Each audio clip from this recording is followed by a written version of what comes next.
Hello there, and welcome to Lesson 8. This is our penultimate lesson, and it will conclude our study of rhetoric and our study of drama with our third forays into the study of each of those writing genres.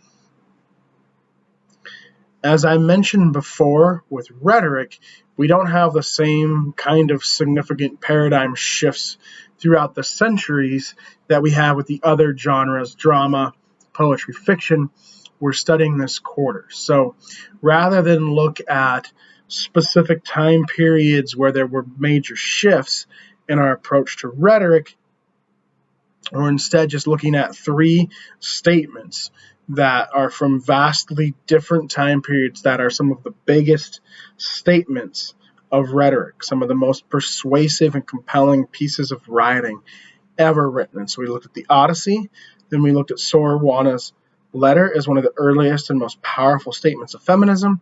Today, in this lesson, part 1 of lesson 8, we're going to look at Martin Luther King Jr.'s letter from Birmingham jail, which is much like Sor Juana's letter.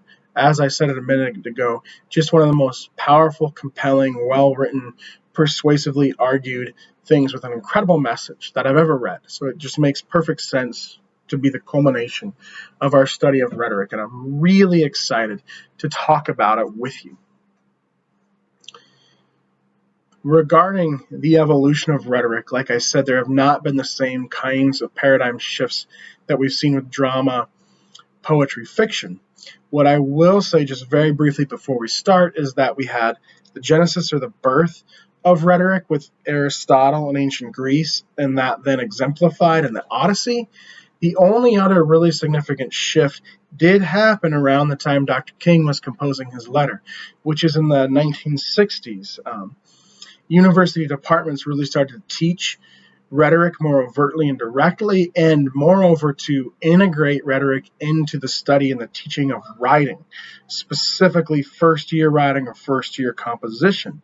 And that's why if you've taken English 101 or English 201 at EWU, your professor, your instructor for that course likely placed a strong emphasis on the understanding of rhetoric.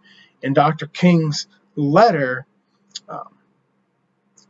is one of the pivotal statements that you could say sort of launched, wasn't the only statement, but one of the statements that launched that reinterest, that reinvigoration in rhetoric, at least in terms of studying it, its usefulness in the classroom for young students.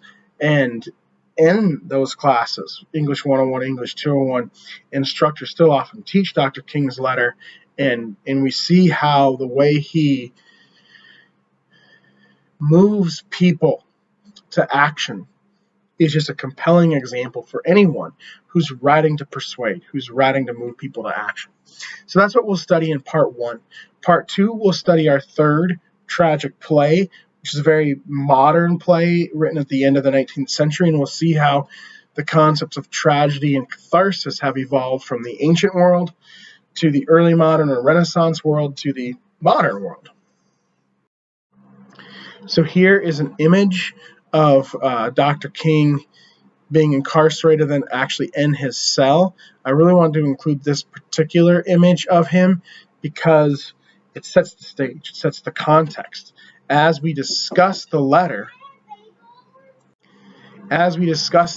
here in this lecture, you can envision him in the cell, and that just adds gravitas, adds even more force to the power of his rhetoric. I want to make one more comment about rhetoric before we get into the actual lecture portion of our study here.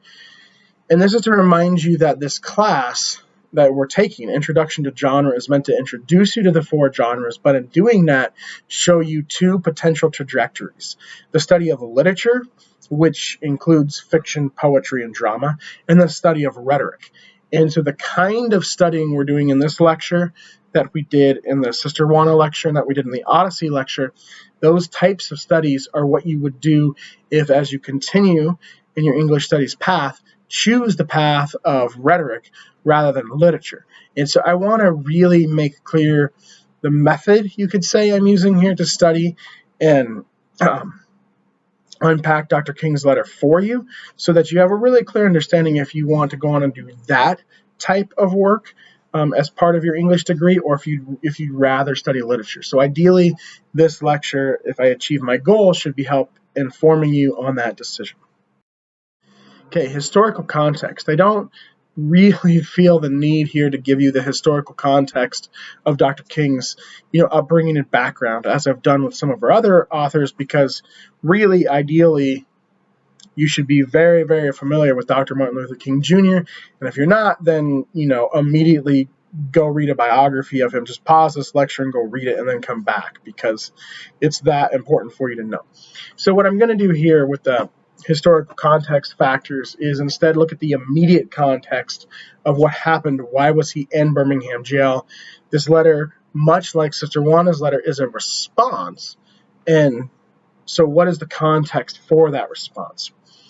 So Dr. King at this time led a nonviolent campaign in Birmingham, Alabama, which he and his fellow campaigners began on April 3rd, 1963, and it was primarily marches and sit-ins. So a key part of Dr. King's philosophy that you need to understand and remember is nonviolent.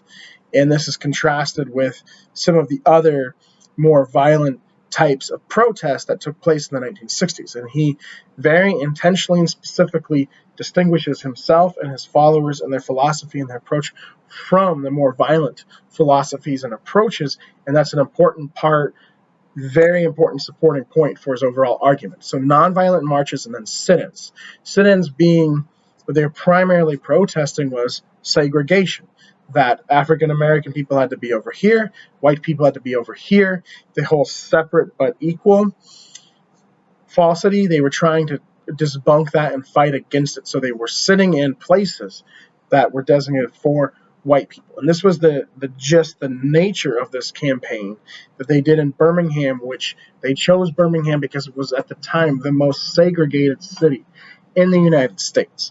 And so they did this for about 11 days. And then Dr. King and several of the other activists were arrested on April 12th, 1963, which was actually Good Friday, in kind of an unintentionally so ironic way. And that is able to play into his rhetorical approach in his letter, because the spiritual component is such a compelling, important part of his letter. So Dr. King then composed the letter from Birmingham jail on April 16th, about 4 days after he was arrested. It's pretty amazing. When you read this, I mean, it's fairly long. You read it and you're like, he wrote that in 1 day in a jail cell. Pretty amazing stuff.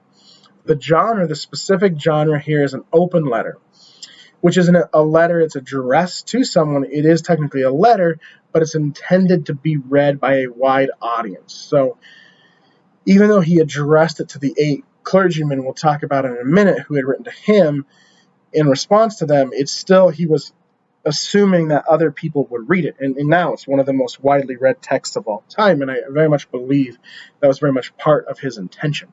And I want to draw attention to the genre here, because within all of the genres we're studying, you have subgenres. And with only 10 weeks of course time, it's hard to get too much into the subgenres. I've really been able to do it with poetry, as I've divided poetry up by narrative, dramatic, and eventually next week lyric, which are the 3 main genres of poetry. But I haven't been able to do it as thoroughly with the others. For instance, in drama, we've mainly only studied tragedy because it's just the most powerful form of drama that's been most influential. But within drama, you also have comedies and history plays. Other things. Fiction, you have short fiction, which is primarily what we're reading. Next week, we'll read a novella, which is a short novel. Then you have novels. And then with the rhetoric, there's all kinds of genres. Rhetoric can encompass pretty much anything. We've mainly looked at letters, but you have letters, you have essays, papers. Nowadays, you could consider things like social media posts, blog posts, those kinds of things, as they would fall on the memes. They would fall on the rhetoric genre. But with rhetoric, you're studying with literature. To come back to what I said on the previous slide about choosing the rhetoric or the literature path, with literature, you study things like the images, the symbols, the themes, Well, those things are important to a degree in rhetoric. You ask certain questions in studying rhetoric that you don't necessarily ask when studying literature, at least to the same degree. And you look at more at how the text was composed, put together for a purpose. And so genre, in a sense, is perhaps you could say even more important in the study of rhetoric. And so one thread we'll pull on that I want you to be thinking about as we do the study of Dr. King's letter is the genre, the specific subgenre of open letter. Why choose this genre? Why not write an essay or a paper, right? If you're intending it for a wide audience.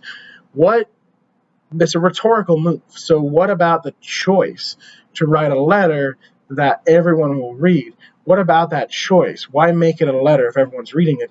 Is rhetorically persuasive.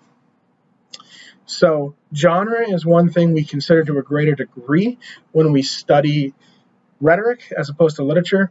Context, which I'm going to get to with this next bullet point, is also something we study to a greater degree with rhetoric as opposed to literature. And when I say that, I don't mean like the historical context I often give you. I mean the immediate, very specific context of the immediate rhetorical situation. If you're asked to write an essay for a class, that's a rhetorical situation. In the context of that situation is the writing prompt, what we've studied in class, etc. Similarly, when you study other pieces of rhetoric and other rhetorical situations, there's always a context with the rhetorical situation. So, for instance, there's a pretty complex context or rhetorical situation with Sister Juana's letter, because she was responding to that other letter the bishop had written to her in the guise of a fellow sister. Here, similarly, Dr. King is also responding to something someone else had written, again, another letter, a call for unity, which was also an open letter composed by 8 white local clergymen during the Birmingham campaign, urging activists to use the courts rather than protest. So Dr. King, in his letter that we're about to study, has far-ranging implications about brotherhood, but and other important topics. But he's immediately responding to this urging by the local clergymen to stop protesting and pursue desegregation through the courts. And a big thrust, an important part of this letter, is why Dr. King believes that wouldn't work. And one of the reasons why this letter is such a great study for rhetoric is the way he so effectively and persuasively dismantles their argument, which, responding to other arguments, seeing that larger conversation and context, is a major part of rhetorical study. So what then exactly was the call for unity? Well, a newspaper had published this open letter, I think on April 12th. I think the day he was arrested. I should have put the date on here. And one of his friends or confidants smuggled it into his jail cell so he could read it. And he began writing the Birmingham letter in the margins of the newspaper. He was that powerfully impacted by this critique from people, clergymen, so people he believed would be his allies. And thus, we now have the letter from Birmingham jail, and it's become one of the most important statements, I said, in all of rhetoric, so an even bigger scope. But I should add here, as this bullet point says, one of the most important statements of the civil rights movement. So this is a highly influential letter. You've probably read it before, but if you haven't, it's great that you're getting a study of it now.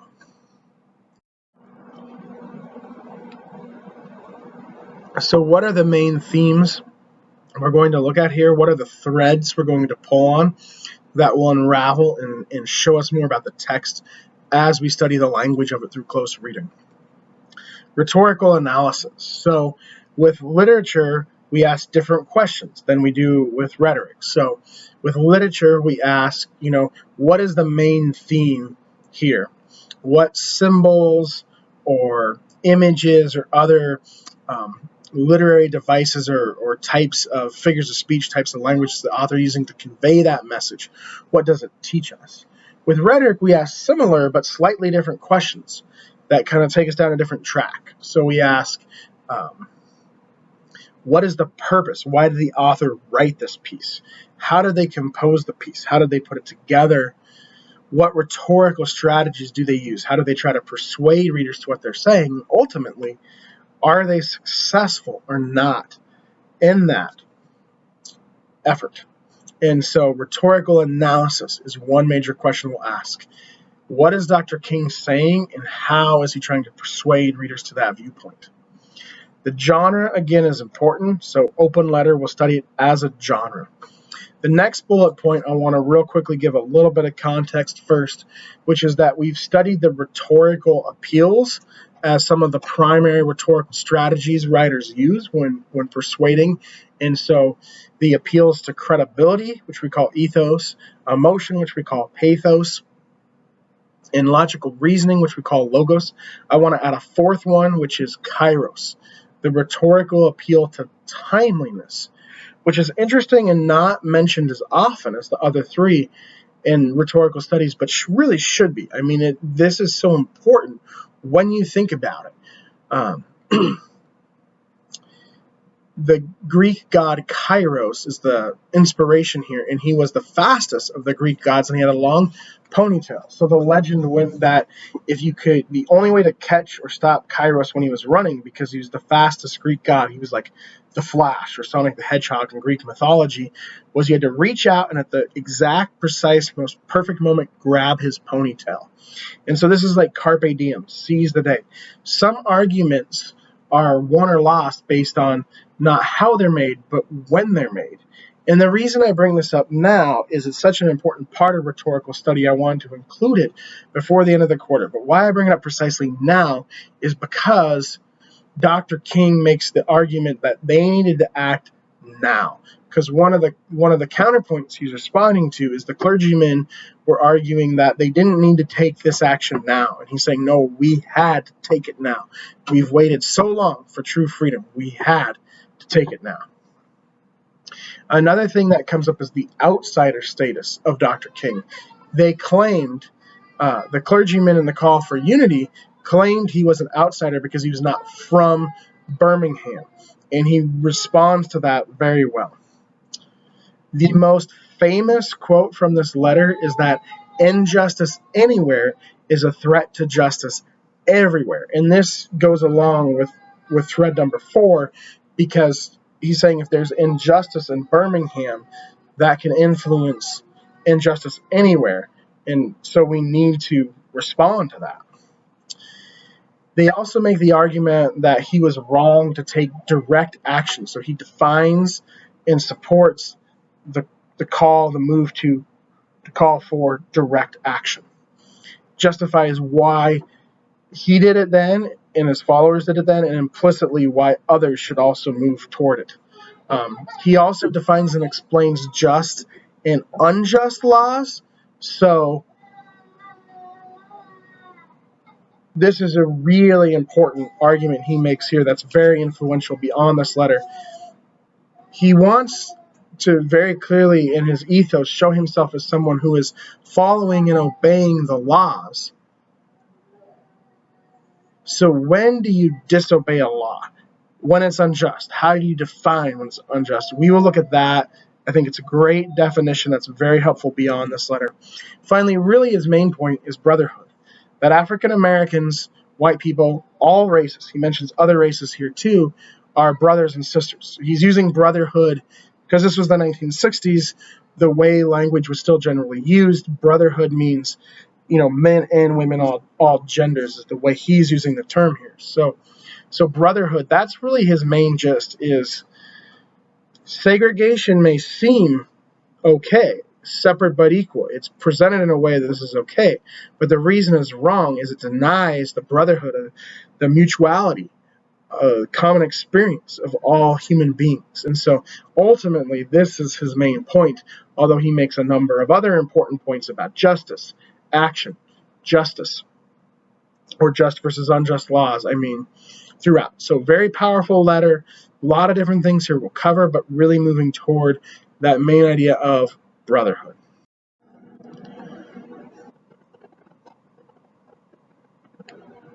So let's dive into the letter now. Look at some of the most important quotations from it. As we read these quotations, pull on the threads we just went over and unravel more of the meaning of the letter by pulling on those threads through closely reading the language of the letter. The first question I have for you is coming up now. It's the kind of question I would pose to the class if we were meeting in person. So definitely feel free to pause the lecture here, look at your notes you took while reading, and jot down what you might answer so that you can really engage with me as I continue to go along, and we can try to act like we are having a discussion, and this is not just a lecture, because I always when I teach prefer discussion to lecture. But here's my first question to launch our discussion. How does Dr. King dismantle the argument that he is an outsider? So he's not from Birmingham. And these clergymen, and they're basically, in their letter, they're urging him to stop these nonviolent protests. That's their main thesis or goal. And so one of their claims is that you're not from Birmingham. Because you're not from here, you don't have a right to enter into issues that concern Birmingham, because you're an outsider. Now, to a certain degree, we can see the logic of that, right? Like, I'm from Spokane. I've lived here all my life, except for a few years while I was getting my doctorate, because they don't offer doctorates at any school in Spokane. So, a lot of people are moving up here from California, and they're going to start weighing in on things. And, I find that a little unsettling. So I can see, to a certain extent, what they're saying here, but I love how the way Dr. King dismantles this idea. And that's a huge part of rhetorical study, is how do we look at arguments, how do they work? And so a really skilled rhetorician can show how an argument, even a compelling argument, breaks down. And I just kind of gave an example just to illustrate why, on a certain level, the argument the clergymen make works on a certain level. But more powerfully, here we'll see how Dr. King dismantles it. First, he shows his ethos or his credibility when he says, "So am I compelled to carry the gospel of freedom beyond my own hometown. Like Paul, I must constantly respond to the Macedonian call for aid." And so he is aligning himself with Paul from the Bible, which will give him a lot of credibility because he is a clergyman and he's writing to his fellow clergymen. And he's saying, Paul was spreading the gospel of Jesus Christ. That was his message, or his mission, he believed from God was his mission. And so the Macedonian call for aid is a reference to that mission of Paul's, to spread the gospel of Jesus Christ. Gospel meaning good news. He's saying, I also have a gospel. It's a gospel of freedom from segregation, which is just another form of enslavement. And so the gospel of freedom has a similar gravitas, not equal perhaps, but similar gravitas to Paul's call. And so I also, like Paul, have to go beyond my own borders to carry that call. It's essentially, you could say, evangelism for desegregation is the gist of this argument. But he goes further. He adds the other appeal. So he adds emotion and logical reasoning to it with this longer statement here. Moreover, I am cognizant of the interrelatedness of all communities and states. I cannot sit idly by in Atlanta and not be concerned about what happens in Birmingham. Injustice anywhere is a threat to justice everywhere. We are caught in an inescapable network of mutuality, tied in a single garment of destiny. Whatever affects one directly affects all indirectly. Never again can we afford to live with the narrow, provincial, outside agitator idea. Anyone who lives inside the United States can never be considered an outsider anywhere within its bounds. This letter is just brimming with things that we should requote all the time. The inescapable network of mutuality is, I think, one of the greatest phrases of all time. I'm going to use it a lot, or I'm going to continue to. But his point here is the real crux of his argument against the idea that he's an outsider. Technically speaking, he's an outsider. And so he makes a great argument by comparing himself to Paul, which I explained a minute ago. But here he makes a bigger point, which is that if there is injustice somewhere, people from anywhere should be fighting that. If there's something wrong, we have to stand up for it, no matter where it's happening. So this is very different than the example I gave of people, say, moving to Spokane and then voting on laws we're passing here, because they just happen to now live here. This is a great degree of intentionality on Dr. King's part. He's saying there's injustice in Birmingham. The things happening here could carry over to my home, Atlanta. So I have to move there and fight this. So he's not coming here and then staying here for a while and then weighing in on things. He's coming there specifically to fight something he sees there that could potentially spread. And so there's a very important lesson here about the importance of going out and fighting against things that are wrong. And that's how it relates back to then his earlier point about the Macedonian call for aid. So it's an incredible statement about how we move to things that are wrong, how we have to go and fight injustice. And so the evil is so wicked that he's fighting here that it necessitates outsiders coming in and battling it, is essentially his point. And that's how he dismantles the idea that he's an outsider. He justifies the reason for outsiders being there to help fight what is wrong.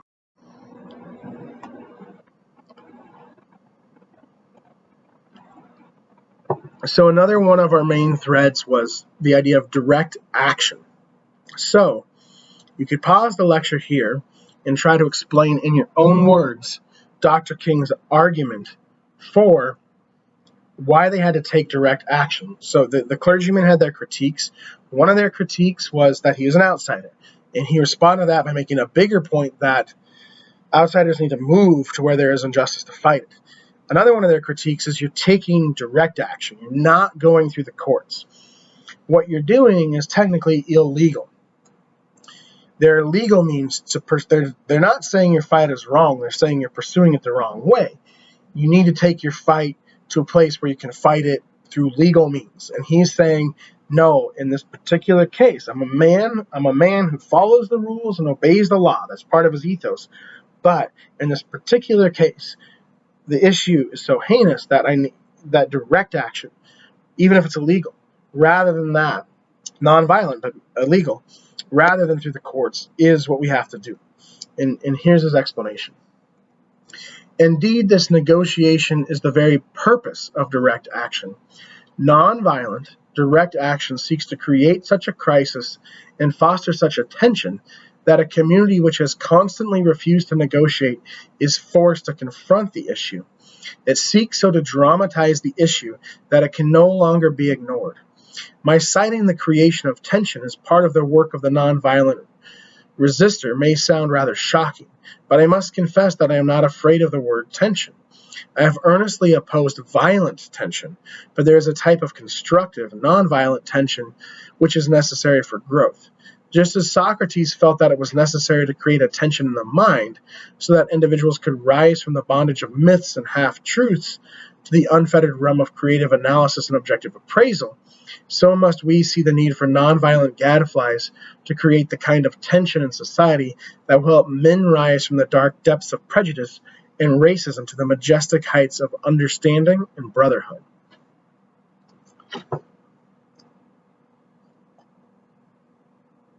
So what he does here is a brilliant rhetorical move, because he at first agrees with his opponents. And he says that, yes, I'm all for negotiation. If I can negotiate something in the courts, I will try that first. And he actually has a four-step process right around here in the letter where I think negotiation is like the third step, and direct action, I know, is the fourth and final step. And so it's the final resolution. So he's saying, I didn't immediately go to direct action, and I agree with you that negotiation is good, and that's how we should go about this if we can. But he said, I've already done that. I've negotiated to the point where I've hit a wall, and I see that no one is going to listen at the negotiating table. No one is going to truly, in earnest, come to the negotiation table with me on this particular issue. So I move to the next step as a last recourse, which is the direct action, because I know it's problematic. I know it's illegal, but no one is willing to listen. So I'm going to create tension. And what he says about tension here is very important, right? The reason people are not willing to truly and earnest come to the discussion table is they don't really see the problems with segregation. They're white. Segregation doesn't really affect them. And so they're not willing to listen. They're not really willing to think about the issue from another viewpoint. And so when negotiation just stalls, just dies out, you're just moving in circles, there's no progress, then you take another course of action, which is peaceful, nonviolent, but it creates a nonviolent tension. You sit where you're told not to sit. That creates a tension. But what it does is it kind of shocks someone out of their complacency. It sounds shocking. It should, because it rattles them out of their complacency, and then they think, well, why shouldn't this person sit here? And so nonviolence can be very powerful, if used at the right time. And so again, we have what is initially a response to a critique, but becomes a much more powerful message that carries beyond this letter. We've seen that twice now. So on the previous slide, we had a response to, I'm an outsider, bigger message, outsiders go where there is injustice. Here we have a critique, you shouldn't use direct action, and then a bigger message that emerges from that.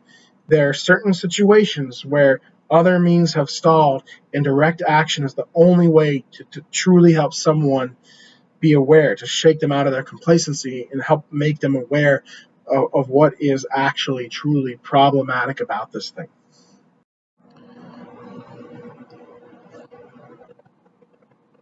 So the third major idea here I want to get into is just versus unjust laws. And again, like on the previous two slides, he's responding to a critique from his fellow clergymen. And they said, some states have desegregation already, which is what you're arguing for here. And you follow those laws.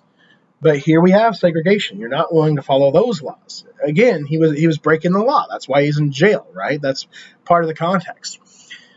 So his response is, I'm a follower of the law.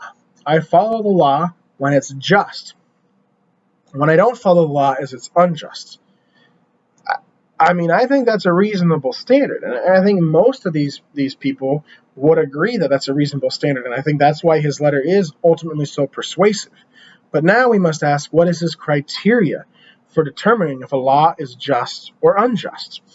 And the way I frame this question is I bring credibility into play. Because if you look at this, I think ethos, that particular rhetorical appeal, where they're all present here, is very important to his argument. So let's see what his argument is. Now, what is the difference between the two being just and unjust laws? How does one determine whether a law is just or unjust? A just law is a man-made code that squares with the moral law or the law of God. An unjust law is a code that is out of harmony with the moral law. To put it in the terms of St. Thomas Aquinas, an unjust law is a human law that is not rooted in eternal law and natural law. Any law that uplifts human personality is just. Any law that degrades human personality is unjust. All segregation statutes are unjust because segregation distorts the soul and damages the personality. It gives the segregator a false sense of superiority and the segregated a false sense of inferiority. Segregation, to use the terminology of the Jewish philosopher Martin Buber, substitutes an I-it relationship for an I-thou relationship and ends up relegating persons to the status of things. So two really crucial things here.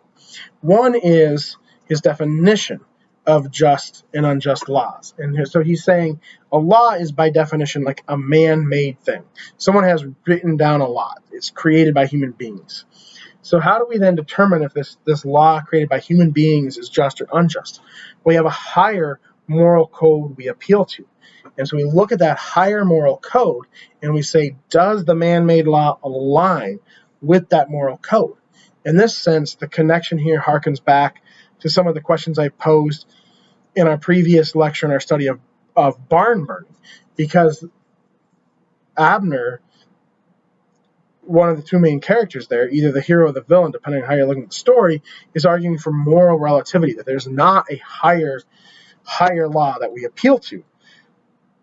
Because in Abner's mind, a just law would be burning down barns because I'm poor and I feel like I'm being oppressed by people who are also oppressing others who are truly oppressed. Whereas Sardi, his son, who opposes him, says there's a higher moral law here. You may have some really legitimate critiques of society. That does not mean you can burn down barns. And so Martin King Jr. here weighs in with a similar kind of a stance to Sardi, where he says, there are higher moral laws, and segregation violates the higher moral laws. And so certain responses to that can be just, even if they're illegal. Violent action, like burning barns, he's opposed to that. But nonviolent action, even if it's illegal, like marches and sit-ins, all for it. So that's one of two things here. The second thing is how do we determine that a law has violated that higher moral code? There could be a number of ways, but the one he mentions is if it dehumanizes someone. So segregation is saying you can't be here. Supposedly it's separate but equal, but it's not equal because it's saying you can't be here, which is saying you are less than a human being. And to say a human being is not a human being is a violation of the higher moral code for Dr. King. Why is it a violation of that higher moral code? Well, because he was a Christian, and he's using a Christian morality to make his argument here. And in Christian morality in the Bible, it says all humans of all races and nations and tribes are made in God's image and likeness. And so if a white man or woman or person is an image bearer, and so is a black man or woman or African American person, then they're both image bearers of God. To say one of them can't be in this place is to say they're not made in the image of God, to dehumanize them, to relegate them to the status of things, to make them an it rather than a thou. And so one, again, this is like the previous two, responding to a critique, the critique that he has broken the law, and using his response to that critique to lead us to a bigger moral point. In this case, that laws that violate a higher sense of morality, a universal sense of morality, are unjust. And that one great example of that is when the law dehumanizes someone. Before we segue, I want to ask, and we'll come back to this on the discussion board, what are the implications of Dr. King's statement here for our culture and society today? Because we have a lot of people breaking the law today, and we have nonviolent people breaking the law, and violent people, or I shouldn't say people, nonviolent actions that are illegal, and violent actions that are illegal, both flying under the banner of justification that the laws are unjust. But we also have moral relativism, very popular today. And Dr. King, I think, based on my analysis of what he says here, I think Dr. King would be opposed to moral relativism because his argument that segregation is unjust is not a morally relative argument. It's an argument rooted in universal moralism. He's saying that segregation anywhere in any context would be wrong. And so I think we really have to look around at our culture, society today, at some of the things that are happening and ask, which ones align with Dr. King here. And I'm not saying Dr. King should be the end-all, be-all of or source of what's right or what's wrong, but I think revisiting his writings, because we may not have read them in a while, can just be really fruitful for helping us think through the issues that are in front of us. Okay, so finally, the fourth and final concept I want to talk about before we move to the discussion board questions is this concept of brotherhood. And again, brotherhood meaning all of mankind or humankind, the way he's using it here. And this is not necessarily a direct response to one of the critiques that the men he's writing to in response made, but moreover, it's the big point. The other three are really important points that all lead to this kind of crowning point, crowning message of his letter. Of course, there is nothing new about this kind of civil disobedience. It was evidenced sublimely in the refusal of Shadrach, Meshach, and Abednego to obey the laws of Nebuchadnezzar on the ground that a higher moral law was at stake. And so again, he's using biblical references, but here in the Old Testament, in the book of Daniel, Daniel's three friends, Daniel and his friends are in exile. And in exile, the Babylonians king, Nebuchadnezzar, is telling them you need to eat certain food that would have been in violation of their Hebrew customs. And they refuse to eat it. And he puts them in the furnace. And they say, that's the threat. They say, we're willing to go into the furnace. Say our God might protect us. He might prevent us with his supernatural power from burning to death. But we're still willing to go into the furnace. Even if he could save us, but even if he doesn't, we're still willing to go into the furnace. Then when they do, Jesus actually appears. You can see a fourth person standing in the furnace with them and shields them, protects them. So they do survive, but they were willing to go in, even if they didn't, because they knew the God they believed in did not want them to eat this food in, so they didn't do it. And so King, again, here with this powerful ethos, draws on the scripture that he knows he and his readers know well and uses it to make his point that there's a higher moral law at stake, right? To come back to the previous slide about just versus unjust, right? You know, if these clergymen who know the Bible well are saying you need to obey laws, he's saying, well, Shadrach, Meshach, and Abednego, when they stood in the fire and their God protected them, they were disobeying what was technically the law. What they did was not only like dangerous, but technically speaking, illegal. But this gets, at the idea of brotherhood, because what unites us mutually as human beings, for Shadrach, Meshach, and Abednego, and for Dr. King here, and he's hoping for his fellow clergymen to whom he's writing, it is, the way God has made them in his image. And so he's hoping this kind of illusion, this kind of example here will resonate with them and help them see the idea of brotherhood. But there's one more really important quote on brotherhood. I have heard numerous Southern religious leaders admonish their worshipers to comply with a desegregation decision because it is the law. But I have longed to hear white ministers declare, follow this decree because integration is morally right and because the Negro is your brother. So he's saying people are supporting, to an extent, or it seems like they're supporting African Americans by saying, once desegregation becomes law, they support it. They say follow it. They're not opposed to desegregation. They're opposed to breaking the law. But he is saying integration is not just that it should be a law, or it is in some places a law now. It is morally right. And it is morally right because the African American is your brother or your sister, your fellow human being. And this is the ultimate cause. This is the cause for which it's worth breaking the law. This is the cause, for which it's necessary to take direct action. We've waited too long. We've waited too long to take direct action, and this is why we have to take it now.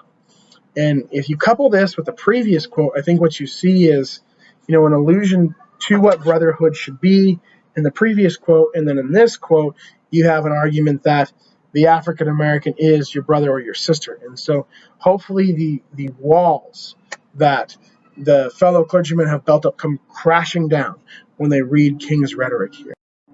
And hopefully you've enjoyed reading this letter and studying it with me. So what could we do on the discussion board with it then?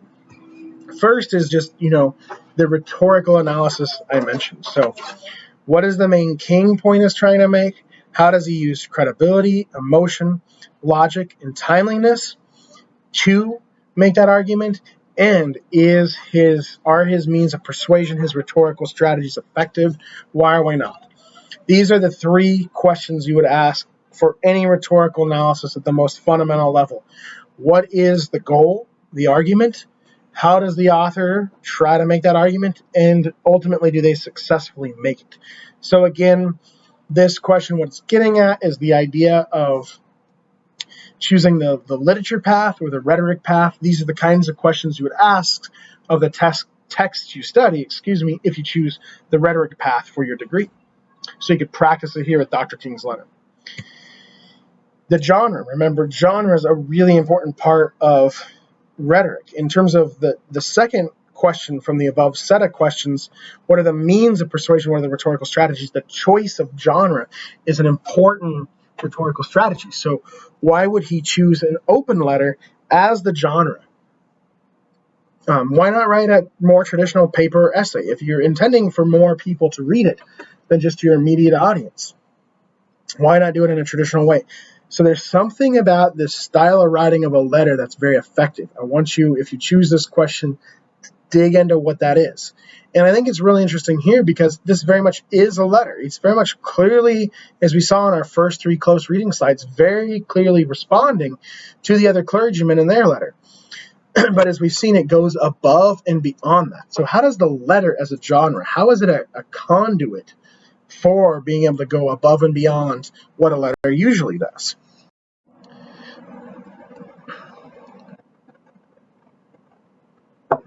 I mentioned that the phrase an inescapable network of mutuality is, I think, just one of the greatest phrases I've ever read. I want to use that phrase more often as I've been restudying this letter for this lecture. I'm just like, oh, that's so good.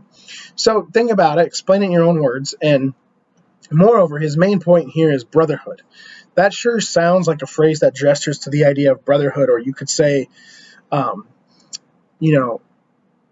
common human experience, or the innate unity of all human beings. Some people see that as human beings made in the image of God, which is how Dr. King saw it. But even if that's not your take on common human experience, we as human beings all have that we're in common. And so segregating people or other similar things would be a violation of that. How does Dr. King's phrase, we are an inescapable network of mutuality, move us toward that idea of seeing common human experience and following through on it in what we choose to do? Finally, like I've said several times this quarter, I ask some hard questions, and sometimes they're very personal. And as we're dealing with something like racial injustice and oppression, that's going to get difficult and personal. And so I want to just, before I put this last question up, have a quick reminder that a place like the university, if there's any place in the world where people should be able to disagree respectfully and embrace the idea of listening to someone who disagrees with them is a great way to learn and grow. We can sharpen each other that way. That place should be the university. If that has not been your experience, I am not surprised, and I'm sorry, but it will be your experience in this class. And at least from me, but I'm calling here for everyone in the class, all of your classmates, to also help the class be that way, to help make the classroom, our classroom online, a place where we can respectfully disagree, and through that respectful disagreement, learn and grow from each other. And so some questions I ask get much more personal than other questions. This final question treads on that territory, and that's why I give you other options. So just keep that in mind, that if you do disagree with someone on the discussion board, that you do it in a very respectful way and you're treating them as a fellow human when you do that. But here's the final question. Do you agree or disagree with Dr. King's explanation of just and unjust laws when he claims that a just law is a man-made code that squares with the moral law or the law of God, while an unjust law is a code that is out of harmony with the moral law? So do you think that is the right definition for just and unjust laws? When answering this question, consider the method Dr. King describes for determining what constitutes a just or unjust law. So how does he decide that? And he basically decides it by appealing to universal morality. Does it square with more universal morality? A law is a local thing. We have laws here that are different than in other places. So a law is a local thing. So if it's just or unjust, according to Dr. King, depends on how it squares with, how it aligns with more universal laws rather than local laws. So what is the source of that universal morality? If you believe in universal morality, where does it come from? Where does Dr. King think it comes from? And then finally, do you think this framework of appealing to a higher, more universal morality to decide if a local law is just or unjust, do you think that standard for determining just or unjust law should apply today, in today's world? Why or why not? I think this might be one of the most useful, most productive discussion boards we might have all quarter long. And so I'm very much, as always, looking forward to reading your posts. Thank you for your time.